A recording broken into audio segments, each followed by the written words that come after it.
পাগল হয়েছি আমি অনেক আগেই, হেরে গেছি আজ আমার নিজের কাছেই।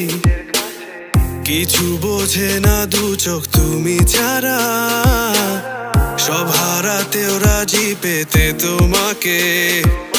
ঝড় হয়ে দিলে সব ধ্বংস করে, ক্ষত দেখাবো কাকে?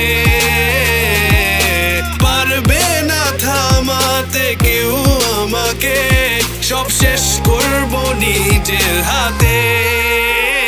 প্রতি নিঃশ্বাসে নাম তোমার লেখা আমার মনের ভেতরে।